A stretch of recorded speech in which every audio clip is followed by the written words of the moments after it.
የማይፈልጉትን ሰው ህይወትና እድሜ ማበላሸት ወገኖቼ ቅድም ብያቸዋለሁ። በሰፈርከው ላንተ ምን ይባልልሃል? ይሰፈርልሃል።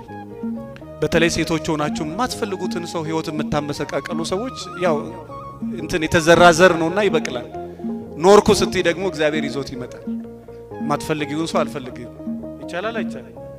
ማትፈልጋትን ሴት እድሜያቸው ተበላሽቶ 49 50 ደርሰው ቁጭ ብሎ የሚያለቅሱ ሴቶች ያውቃል። መውለጃ ጊዜያቸው አልፎባቸው በወንድ ሰበብ ህይወታቸው መስቀልቅል ብሎ ዛሬ ቁጭ ብሎ በር ዘግተው የሚያለቅሱ ሴቶች አሉ። በአንድ ልጅ የቀሩ ሴቶች አሉ። ልጅ መውለድ እየፈለጉ ትዳር መያዝ እየፈለጉ ህይወታቸውን ሰው አመሰቃቅሎባቸው ተስፋ ሰጥቷት እመጣለሁ ብሏት ህይወቷን አበላሽተው ከዛ በኋላ ቁጭ ብላ መታለቅ ሴት አለች። ከዛ ዘር ነውና አንተ ኖርኩ ስትል ደግሞ እሱ የበቀለውን መብላት ስትጀምር ደግሞ መሰቃየት ትጀምር። ማትፈልገውን ሰው አልፈልግም ዞር በይ ካጠገቤ ይቻላል አይቻልም። ተስፋ ራሱ አትስጡ ወገኖች። ማትፈልገውን ሰው አትፈልግም፣ ማትፈልጊውን ሰው አትፈልጊም። የብዙ ሰው ግፍ ይሄ ነው። ለማይፈልጋት ነገር ላይወዳት ነገር አገባሻለሁ ብሎ የስንት ሰው ህይወት እንደተመሰቃቀለ ማስተካከል ይቻላል አይቻልም።